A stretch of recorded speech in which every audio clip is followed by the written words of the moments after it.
Assalamualaikum warahmatullahi wabarakatuh. Ketemu lagi di Kubantara Channel, channel yang membagikan tips-tips seputar merpati dan serba-serbinya. Kali ini saya akan mencoba menjawab pertanyaan dari Mas Tio Aspur. Mas Tio asal Purworejo kalau nggak salah ya. Makasih ya Mas Tio. Ini saya juga dari Purworejo, mohon dukungannya. Mas Tio mempertanyakan masalah betina yang supitnya renggang tapi lancip, kemudian dipasangkan dengan jantan yang rapat tapi lancip, gimana anakannya? Kurang lebih begitu ya Mas Tio, pertanyaan panjenengan. Yang saya pahami itu begitu itu. Sebenarnya nggak masalah Mas, supit betina yang renggang itu nggak masalah. Justru kalau saya pribadi dan banyak pemain-pemain merpati senior di atas saya, misalnya kakek saya atau om saya dulu cari betina ya cari yang supitnya renggang. Yang penting jantannya supitnya mepet tapi nggak rapet ya, mepet ada jelas sekitar setengah senti atau 7 mili atau bahkan bisa sampai 1 senti, kurang sedikit lah, jangan sampai 1 senti. Kalau terpaksa ya 1 senti nggak masalah, yang penting supitnya kenceng, keras. Dan kalau dapat yang lancip juga nggak masalah, yang penting keras, kenceng. Kenapa kita memilih yang supitnya renggang? Nah ini, biasanya supit renggang itu sebagai patokan bahwa merpati itu gampang nelor, atau rajin nelor, atau rutin nelor. Itu yang menjadi patokan om saya atau kakek saya saat memilih betina. Karena dia kan tidak terbang ya Mas, dan kalau supitnya renggang itu biasanya telurnya besar Mas. Kalau telorannya besar itu biasanya anakannya juga sehat-sehat. Karena seperti yang kita ketahui bahwa kuning telur itu kan sebagai nutrisinya merpati ya, apa makanan merpati saat dia di dalam telur, dan kemudian nanti kalau sudah menetas itu makanan awalnya kan dari telur itu ya, sisa-sisa telur atau gimana, saya sendiri lupa udah itu. Jadi telur yang supit yang renggang itu menandakan bahwa telurnya nanti besar biasanya. Kemudian itu jadi patokan bahwa betina itu rajin nelur. Istilah rajin nelur ini cuma peristilahan ya, bukan apakah nanti kemudian benar-benar rajin atau enggak. Kita kan juga tahu bahwa merpati itu satu saat akan masuk pada masa stagnan yang biasanya dia tidak bertelur selama 4 bulan biasanya, yang saya hitung, saya perhatikan. Kalau di terapi mungkin bisa lebih cepat bertelur, tapi kalau saya memang kadang saya sengaja mencari tahu ya, apakah atau berapa lama dia kalau stagnan. Itu rata-rata burung yang di kandang saya itu 4 bulan.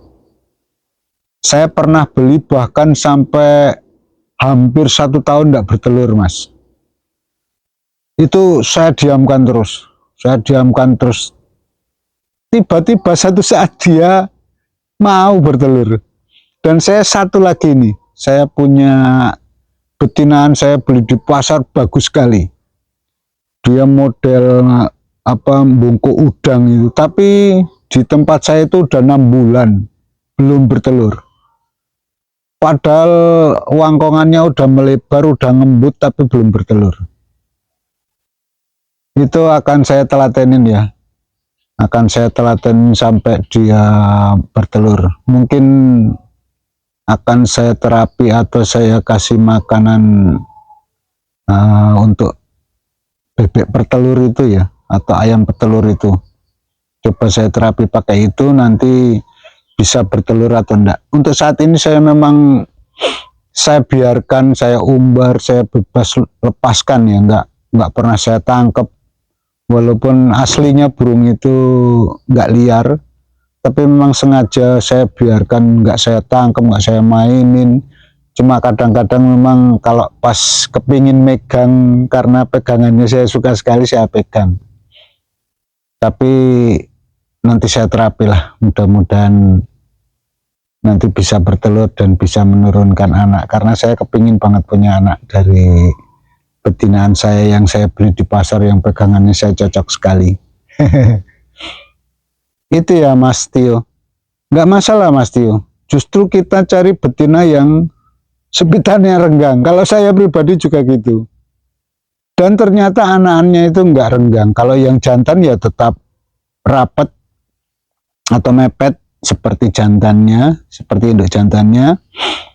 Dan kalau betina juga biasanya dia ngikut, apa ya, maksudnya bukan ngikut, tapi speednya juga renggang. Itu nggak masalah, jadi dipakai aja Mas. Justru nanti biasanya telurnya besar-besar itu, dan halus. Kok halus gimana ya, pokoknya bagus lah, telurnya besar-besar, nggak kecil. Walaupun itu burung itu kalau dipegang terasa kecil, tapi nanti kalau sepitannya renggang biasanya telurnya besar, tapi ya nggak apa ya, pokoknya dia serasi lah, maksudnya sesuai dengan bentuk badannya. Kan ada yang burung besar tapi telurnya kecil atau sedang saja, tapi ada burung kecil yang telurnya besar. Pokoknya seukuran burung telur burung merpati, tapi jika dibandingkan dengan besar tubuhnya dia termasuk besar gitu ya. Jadi harusnya kalau burung segitu kok telurnya segitu, itu termasuk besar gitu loh, artinya enggak sebesar ayam, enggak. Jadi memang dalam ternak itu biasanya jantan ini juga termasuk menjawab pertanyaan dari teman-teman yang seperti akun Waningsih atau siapa itu yang di tetangga kampung saya, kalau nonton ini. Itu biasanya induk jantan itu menurunkan sifat, itu rata-rata, hampir rata-rata, kok hampir lagi, gimana ya ceritanya ya, pokoknya rata-rata, kebanyakan itu sifatnya menurun dari bapaknya. Kemudian untuk speed, untuk kencengnya itu biasanya dari indukan betinanya. Makanya banyak peternak yang cari indukan betina yang bagus untuk untuk menghasilkan anak yang bagus juga, artinya yang kenceng gitu. Tapi secara umum yang saya amati dari merpati rumahan saya itu sifatnya itu biasanya menurun dari jantannya.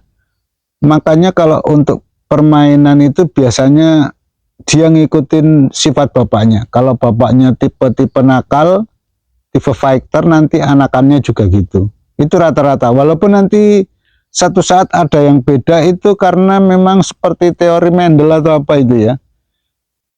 Itu hasil silangan itu ada yang seperti indukan jantan, ada yang indukan betina gitu ya.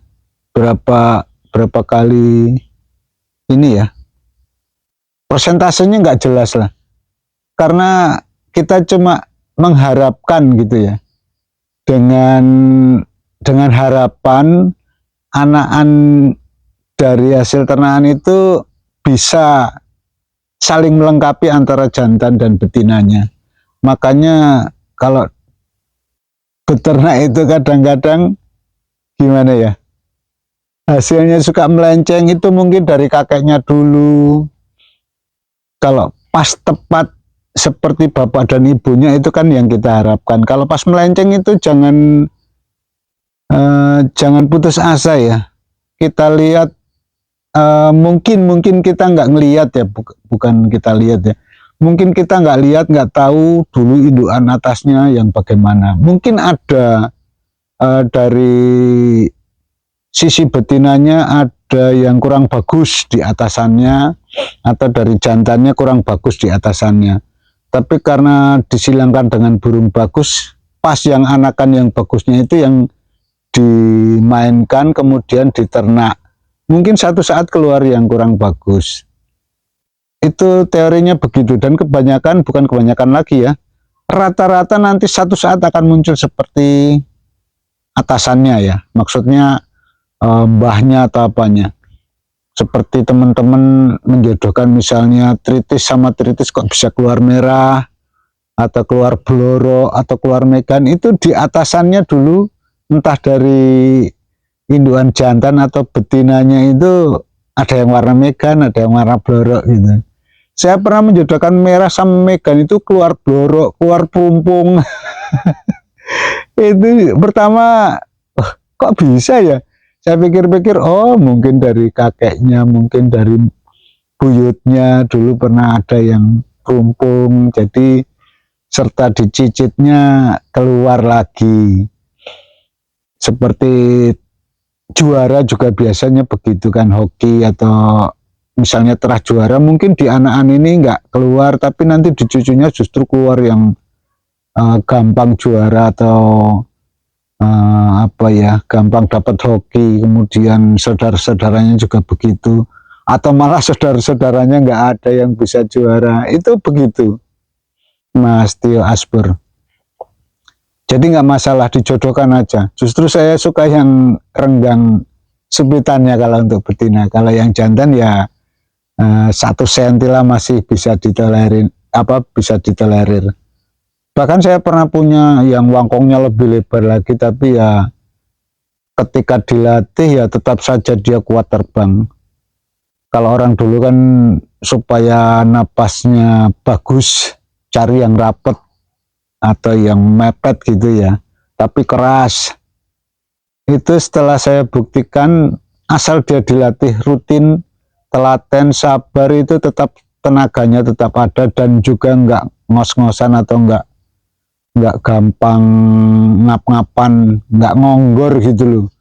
Walaupun tetap ada perbedaannya, yang rapat sama yang renggangnya terlalu lebar itu nanti dengan porsi latihan yang sama, perawatan yang sama, itu yang supitnya lebih rapat itu biasanya cepat mingkem ya, cepat nutup gitu ya, ngap-ngapannya itu, ngonggornya itu cepat selesai. Kalau yang agak lebar biasanya memang agak lama sedikit. Tapi untuk daya tahan sama terbang, tenaga kayaknya biasa ya, sama lah. Dengan maksudnya ini